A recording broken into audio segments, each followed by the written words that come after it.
पंतप्रधान मोदींची ही शेवटची निवडणूक आहे. आता पुन्हा सत्तेत येणार नसल्यामुळेच ते रामराम करतायत असा घणाघात विरोधी पक्षनेते विजय वडेट्टीवार यांनी केलाय. गडचिरोली काँग्रेसच्या नागपूर विभागीय आढावा बैठकीत त्यांनी भाजपवर जोरदार निशाणा साधलाय. भाजप पुन्हा सत्तेत येणार नाही, त्यामुळे हा रामराम सुरू आहे असंही वडेट्टीवार म्हणाले. राज्यातल्या मवियाच्या जागा वाटपाबाबत शरद पवारांनी मोठं भाष्य केलंय. लोकसभेच्या 48 पैकी 35 जागांवर एकमत झालंय. बाकी जागांबाबत चर्चा सुरू असल्याची माहिती शरद पवारांनी दिली आहे. आगामी लोकसभा निवडणुकांसाठी राज्यात मवियाचं जागा वाटप कसं होणार याचं चित्र पवारांनी स्पष्ट केलंय. तसंच प्रकाश आंबेडकर मवियामध्ये सहभागी होणार का याचंही उत्तर पवारांनी देऊन टाकलंय. राष्ट्रवादी काँग्रेसचे अध्यक्ष शरद पवार यांनी उपमुख्यमंत्री अजित पवारांवर जोरदार पलटवार केलाय. अजित पवारांनी तरुणांनी संधी न देण्यावरून पवारांना वारंवार लक्ष केलंय. त्यावरूनच अजित पवारांना पहिली उमेदवारी कोणी दिली, अजित पवारांना कोणी आणलं असा बोचरा सवाल शरद पवारांनी केलाय. याकडे फारसं लक्ष द्यायचं नाही असा टोलाही शरद पवारांनी अजित पवारांना लगावलाय. राष्ट्रवादीच्या आमदारांच्या अपात्रतेच्या सुनावणीचा निकाल लांबणीवर जाण्याची शक्यता आहे. विधानसभा अध्यक्ष सुनावणी संदर्भात नवीन वेळापत्रक जाहीर करणार आहेत. शरद पवार गट तसंच अजित पवार गटाची संमती घेऊन सुप्रीम कोर्टाकडे मुदतवाढ मागितली जाण्याची शक्यता आहे. नव्या वेळापत्रकाबाबत सुनावणी दरम्यान चर्चाही झाली. आजची सुनावणी संपली असून त्यापुढची सुनावणी आता 23 जानेवारीला होणार आहे. पंतप्रधान नरेंद्र मोदी नाशिकमध्ये आले, मात्र त्यांना स्वातंत्र्यवीर सावरकरांच्या स्मारकावर जावं असं वाटलं नाही, अशी टीका ठाकरे गटाचे खासदार संजय राऊत यांनी केली आहे. मोदींवर टीका करण्याआधी राहुल गांधींना सावरकरांसमोर नतमस्तक व्हायला सांगा असा सल्ला नितेश राणेंनी राऊतांना दिलाय. नाशिकमध्ये होणाऱ्या ठाकरे गटाच्या अधिवेशनावरनं संजय राऊत आणि नितेश राणेंमध्ये झुंपली आहे. नाशिकमध्ये शिवसेनेचं विराट अधिवेशन आणि सभा होईल. लोकसभा आणि विधानसभा निवडणुकीच्या प्रचाराचं रणशिंग नाशिकमधनं फुंकणार असल्याचा दावा संजय राऊतांनी केलाय. तर 22 आणि 23 जानेवारीला होणारं ठाकरे गटाचं अधिवेशन म्हणजे श्रद्धांजली सभा असल्याची टीका नितेश राणेंनी केली.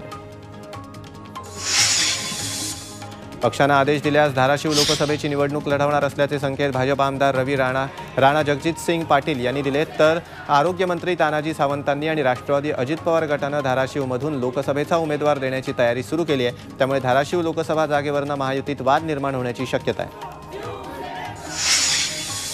वैद्यकीय शिक्षण मंत्री हसन मुश्रीफ यांनी आज करवीर निवासिनी अंबाबाई मंदिराची स्वच्छता केली. पालकमंत्री मुश्रीफ यांनी हातात झाडू घेऊन मंदिराच्या परिसराची स्वच्छता केली.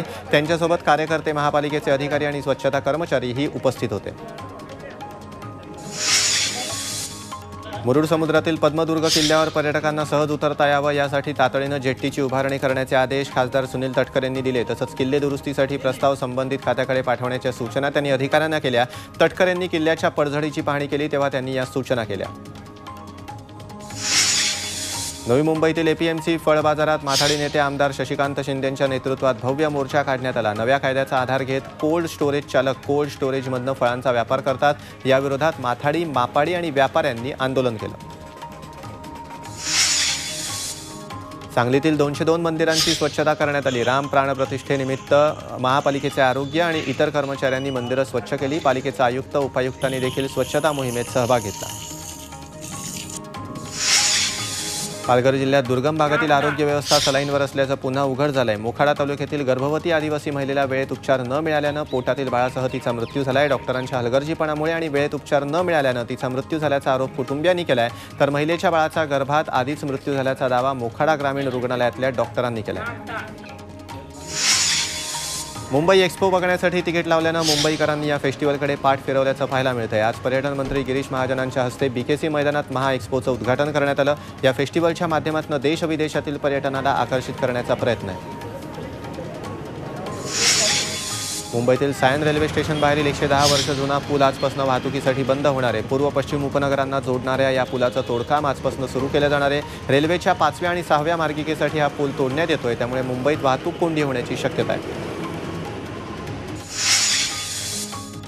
साताऱ्यात राष्ट्रीय रस्ता सुरक्षा अभियानांतर्गत हेल्मेट वापरा, हॉर्न नको ही जनजागृती बाईक रॅली काढण्यात आली. गांधी मैदानापासून या रॅलीला सुरुवात झाली. प्रादेशिक परिवहन अधिकारी आणि शहर वाहतूक शाखेचे पोलीस निरीक्षकांच्या हस्ते फ्लॅग ऑफ करून त्याचा शुभारंभ करण्यात आला.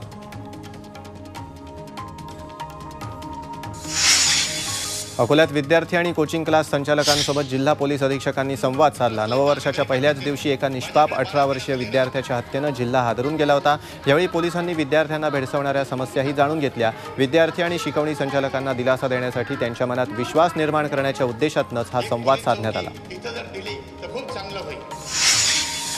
शरद मोळ हत्या प्रकरणाचा मास्टरमाइंड असलेला गुंड विठ्ठल शेलारची पुणे पोलिसांनी धिंड काढली। जिथे विठ्ठल शेलारनं आपल्या गुंडगिरीनं दहशत माजवली त्याच परिसरात पुणे पोलिसांनी धिंड काढली। एवढंच नाही तर विठ्ठल शेलारची बुलेट प्रूफ स्कॉर्पिओ गाडीही गुन्हे शाखेच्या पोलिसांनी जप्त केली।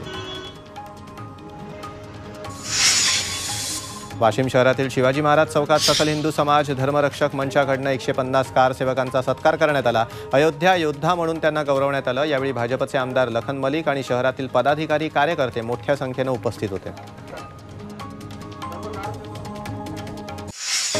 अयोध्येत होणाऱ्या राम मंदिराच्या प्राणप्रतिष्ठा सोहळ्यासाठी उद्धव ठाकरे जाणार नाहीयेत, तर उद्धव ठाकरे 22 जानेवारीला नाशिकच्या दौऱ्यासाठी निघतील। अयोध्येतल्या प्राणप्रतिष्ठा सोहळ्यावेळी उद्धव ठाकरे नाशिकच्या काळाराम मंदिरात आरती करणार आहेत, तर त्यानंतर ते गोदा घाटावर महाआरती करतील। 23 जानेवारीला बाळासाहेब ठाकरेंच्या जयंती दिवशी उद्धव ठाकरेंची जाहीर सभा होणार आहे।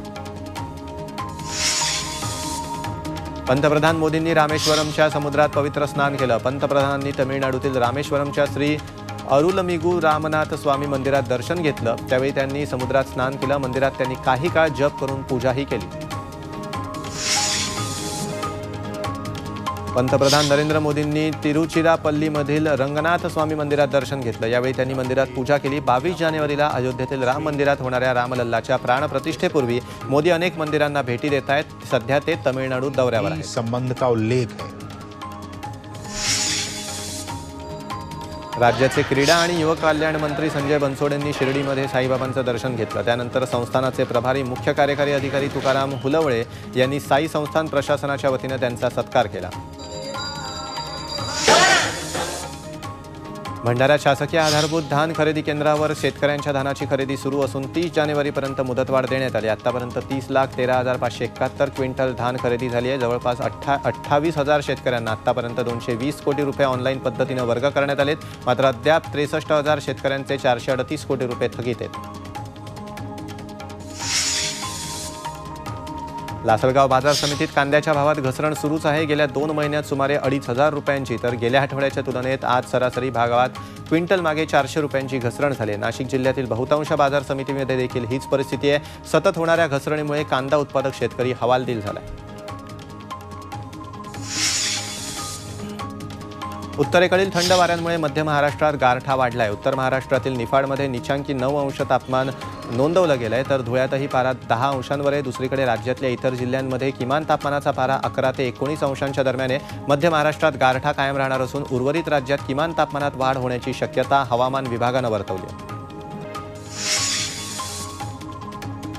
नाशिकमधील देवळाली कॅम्प भागात लावलेल्या पिंजऱ्यात एक बिबट्या जेरबंद झालेला आहे। या भागात गेल्या काही दिवसांपासून 3 ते 4 बिबट्यांनी धुमाकूळ घातला होता। त्यातील एक बिबट्या जेरबंद झाला असून आणखी 3 बिबट्यांचा मुक्त संचार सुरू आहे। वन विभाग या बिबट्यांचा शोध घेतोय।